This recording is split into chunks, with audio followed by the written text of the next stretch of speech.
Today I wanted to discuss a book by Matthew Roman. It's called Yuru-Chara, The History of Japanese Mascots. For the next few videos, I think as we continue this study, there's a few texts and books that I'd like to read to build out principles behind a mascot. Then hopefully we can use those and work backwards and create our own. And so I think as we dig into the history, a little bit more of character brands and mascots, we can understand more where they came from and where they are today, and that can help us make them.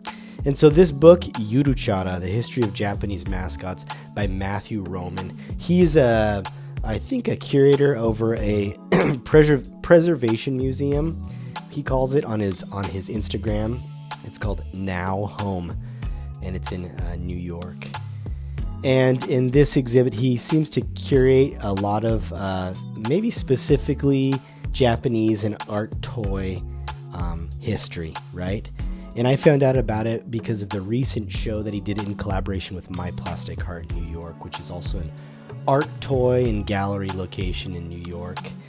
And this exhibit touched on some major mascots that were part of Japanese history, which is where Yuru-Chara, the name, comes from. Yuru-Chara, roughly meaning a type of mascot often associated with local governments, regions, or businesses. They are designed to be endearing, promote their respective entities. The term is a contraction of Yurui, mascot character. Yuru, prefix or adjective meaning loose, lenient, lax, or gentle in a cultural context.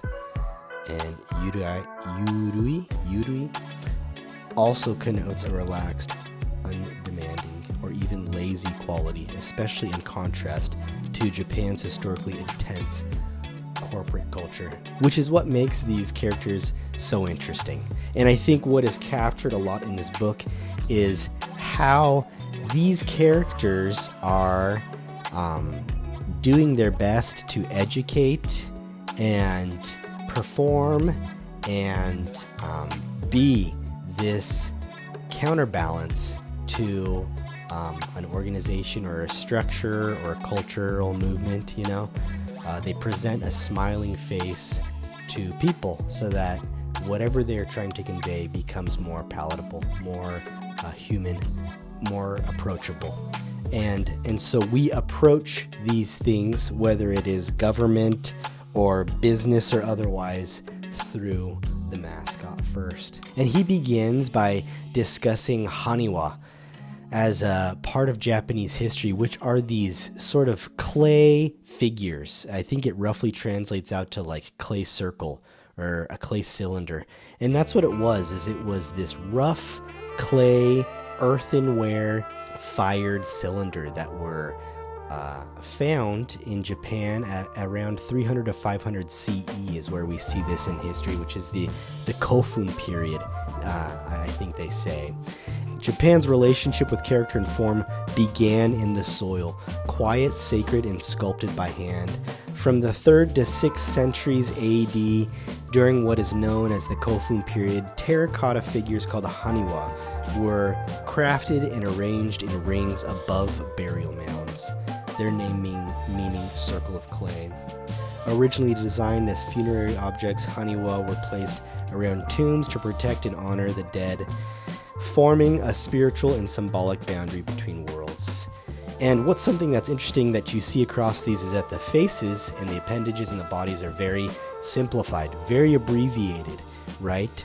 But the function or the station of the buried individual is shown in the figure, right? So if they were a warrior, then it is this simplified character, but with detailed warrior adornment, right? It has a helmet, it has a sword, it has armor on, and other ribbons or clasps or things like that.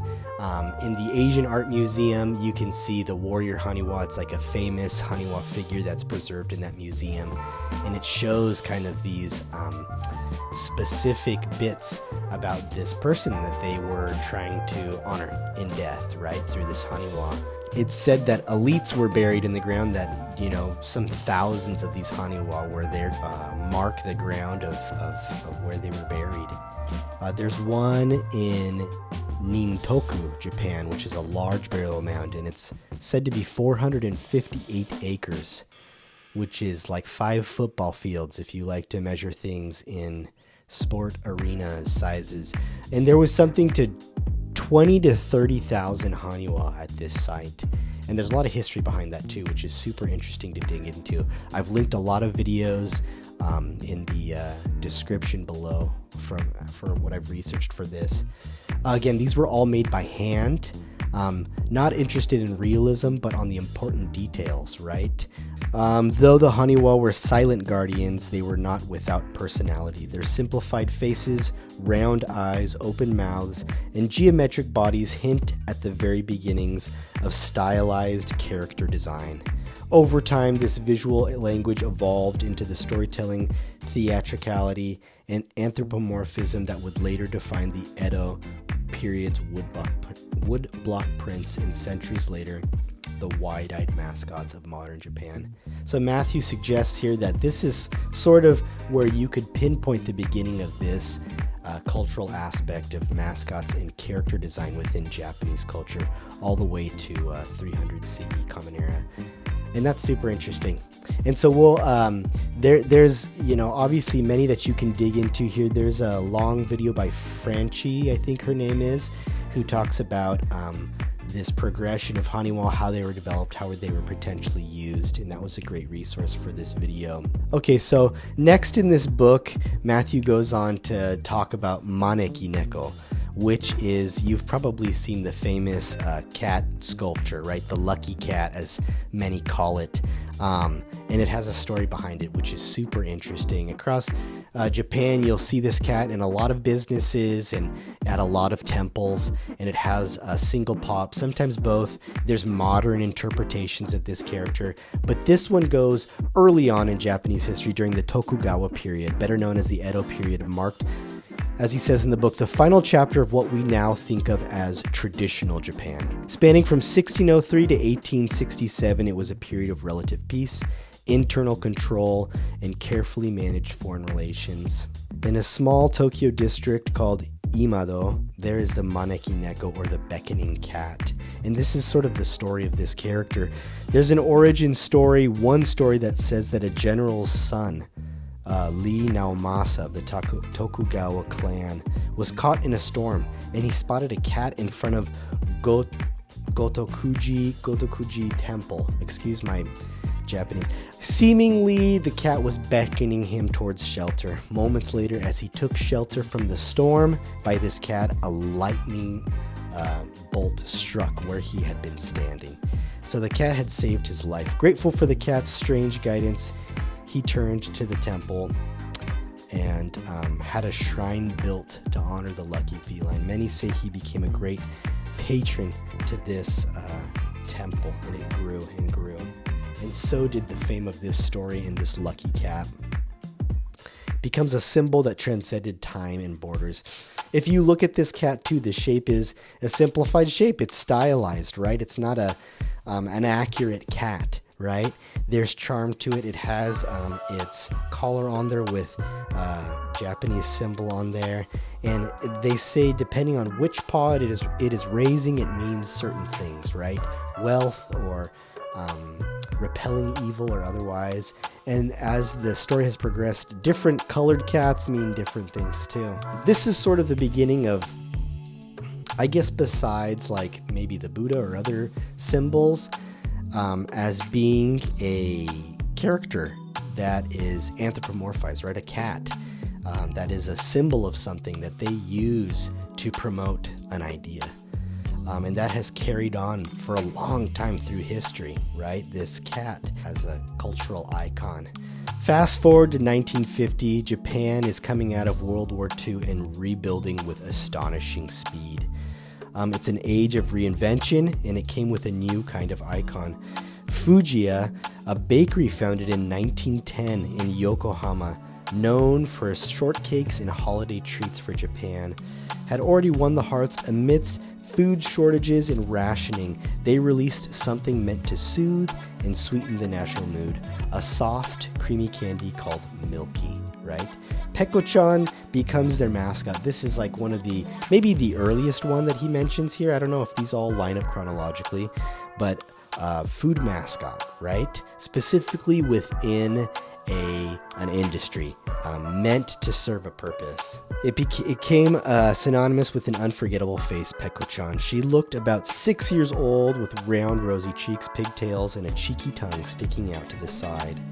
Her design was inspired in part by Western animation trends of the time, but she was distinctly Japanese in spirit, right?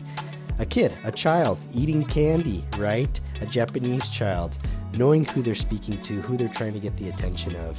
This book also highlights a lot of these preserved figures from the museum, and I'll put some of those pictures here. Her name carried weight beneath the cuteness. Peko-peko is a Japanese onomatopoeia. The sound a hungry stomach makes, the creaking emptiness of someone in need of nourishment.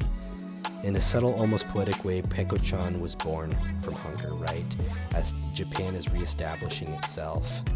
And you see how this character crosses media, right? We're looking at Maneki-Neko, and I don't know when that became a figure or a statue at the time, but now it has taken on different formats. Peko-chan in its creation was meant as this tool to be a mascot, and so they made dolls and they made buttons and they made tins and they put it on the box, right? It was their logo. It started to branch out into other forms, and so we see some of these early developments of this character as it starts to take on different outfits, different poses, and later it even takes on a friend too. Earliest designs of Peko-chan often varied. Eye color, body shape, clothing. Peko's modern appearance wasn't standardized until 1981, when internal Fujiya rule books emphasized consistency.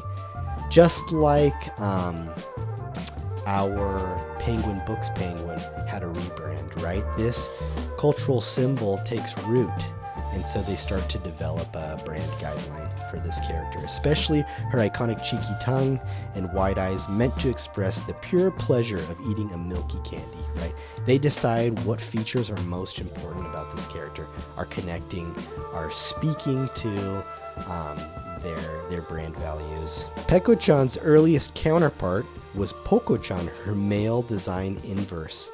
I bring this up because we see this with a few mascots later.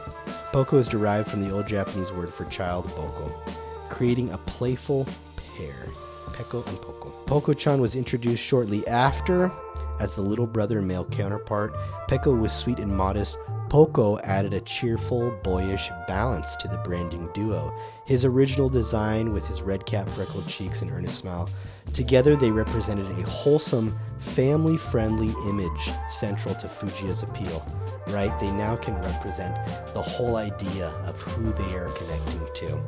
This balance of two ideas. Cheerful, probably misfit, boyish, and sweet and modest in this post-war era as Japan's confectionery culture blossomed. Despite being a secondary character, Peko-chan carved out a loyal following. His presence helped cement the idea of mascots not just as spokes characters, but members of a larger narrative universe. Unlike some mascots who fade into obscurity, Peko-chan remains quietly relevant, especially among collectors of Fujiya memorabilia. Yeah, that's another good part of this, is they're building this character, these stories out, right? And there's cartoons of these, right? There's ads of these, right? And they have a backstory and they have a personality that they stick to. And as they build out their merchandise, their characters stick to these rule books. Okay, so we'll move on to the next one. We're going to talk about Kero and Kero-chan, the birth of pharmaceutical mascot. Originally known as Korogen no Koa, the character we now recognize as Kero-chan first appeared in 1949, a green frog, in a newspaper advertising for a Fukuda pharmaceutical cough medicine, right? The birth of pharmaceutical mascots. Here's a new industry, a very different product, A very different need to appeal in a new way, right? You're not selling sweets and candies, something that people already want maybe, or are trying to. Pharmaceutical has a different tone. There's a few others in here which I won't spoil for those of you who want to pick up this book, but I have to make a mention to Sato-chan, which is super popular in Asia. The Indian elephant, a powerful symbol of good health, wisdom, luck, and prosperity. I think I saw this a lot more than Kero-chan in pharmacies and around hospitals while living in Asia. Amid Japan's rapid modernization, health and wellness became a growing priority, yet medicine often still felt clinical, cold, and intimidating. Sato Pharmaceutical, founded in 1939, sought a friendlier face. The answer came in 1959 with the creation of Sato-chan. Yeah, maybe the most recognized and known of mascots. Let's see, when was Kero-chan put out there? 1949? So something like 10 years after another character is created. So there's a ramping up of characters. Once adopted, Sato-chan quickly adorned medicine paper pickup bags, then found his way onto charms and packaging before stepping into the world of sculpture. What's interesting about this character is just the increasing popularity to collect these things. I'm sure now, as they've discontinued production of this character, it's become more and more popular to see it around. But you go into some pharmacies and it's like their shelves are lined with Sato-chan, or there's a large Sato-chan statue outside of the pharmacy. Okay, this is interesting. Since 1999, Sato Pharmaceuticals steadily released sports-themed figure collections featuring both Sato-chan and Satoko-chan, the pink elephant counterpart. Produced across various scales and merchandising formats. I often saw these just as like coin banks in different places. These lines often aligned with promotions for health and supplements, particularly in sports-related markets. Among them, their baseball series remained the most beloved and enduring. Until August 2025, when production of all Sato and Satoko figures was quietly discontinued. A decision shaped by the shifting tides of Japan's economy. Crossing home plate, he says, one notable partnership was with Nippon Professional Baseball, Japan's beloved take on America's pastime. As baseball's popularity exploded on fields and television screens, Sato-chan and Satoko-chan became team mascots too, donning baseball jerseys for promotional releases. Their influence even reached across the Pacific, seeing as the MLB took notice. Joining the cultural wave as Sato Pharmaceuticals products expanded into Western markets, bringing their mascots to new audiences beyond Japan. Branched into this realm of baseball and sports, and so the character took on the jerseys of the teams, and that allowed it a safe, bridge into other cultures too, right? It was originally a pharmaceutical, a way for people to approach meds and feel okay about that. And then they took it into the athletics realm, and because of that, the story had to expand. Its costume changed, how it was presented changed, and that allowed it to connect to a different audience, to the Western world. One last one that I want to touch on takes a different tone. In the heart of the world's largest metropolis, a small orange figure quietly stands watch. Pipo-kun has been a familiar face in Tokyo since 1987. Created by the Tokyo Metropolitan Police Department, Pipo-kun was envisioned as a soft-spoken civic guide, a friendly bridge between everyday citizens and the uniformed world of public safety. His name, combining people and police, reflects this mission of connection and care. He's instantly recognizable: glowing orange fur, cartoonish, and ears that recall both a mouse and a rabbit. Most distinct of all is the small antenna atop his head, acting as a glowing beacon, helping him stay aware of any crimes or incidents in the area. A kind of watchful charm in a city built on efficiency and quiet discipline. Another area that definitely needs some smoothing and some softening and some approachability, right? Something that can connect to the people.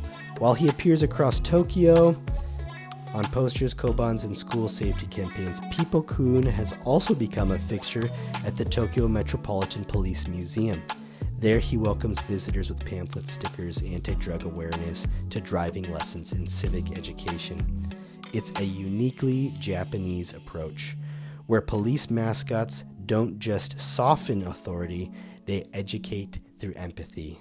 Or they attempt to, right? Pipo-kun holds a special place in mascot history. He's widely considered to be Japan's first true Yuru-Chara under modern standards. This is what he says. Today, the term Yuru-Chara refers to the charming, often whimsical mascots created by local governments and organizations across the country. I think that this means like the physical costumed mascot, right? But long before the mascot boom, it was Pipo-kun's soft design, civic purpose, and quiet cultural reach that laid the groundwork. Yeah, and then this is kind of like where the history and growth of mascots are owned and taken up, right? Countrywide events, the Yuru-Chara Grand Prix, a nationwide event, invites mascots from every corner of the country, people to enjoy them and to vote on them. Pipo-kun's reach extends far beyond official channels. Like many mascots in this book, he has been remixed, reimagined, and reclaimed in the West even. In the early 2000s, graffiti writers began referencing Pipo-kun in Tokyo and beyond. For some, he became a symbol of the city's intense police presence. For others, a playful act of reappropriation following time spent in Japan's criminal justice system. And so I'm sure as you see a character associated with, the police in educational videos and anti-drug stuff, it's going to get a lot of feedback and a lot of comments. And that in turn allows the character to exist even more, right? To have more of a presence created by its viewers. Any PR is good PR, they say. Maybe that's what this is. Okay, so there's definitely a lot more. There was an exhibition, again, like I said at the beginning, that showed off a lot of these characters. If you guys want to go onto Instagram and look it up. Spanning more than 50 years, the evolution of Japanese mascots offers more than just clever marketing or collectible design. It reflects a nation's post-war imagination, optimism, and cultural reinvention, right? A rebrand, right? A reinvention. It allows them to speak for themselves in new ways through a different mode.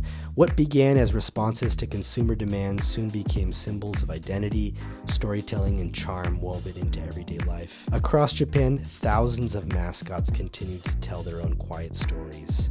And so we've seen sort of a history here of where this from the East, from Japan, may have started, right? How it shaped, who took on these ideas first and why, selling products, making approachable products, smiling and educating and trying to find empathy with the people. And that sounds right on with mascot culture and everything that we've learned here. Okay, until next time.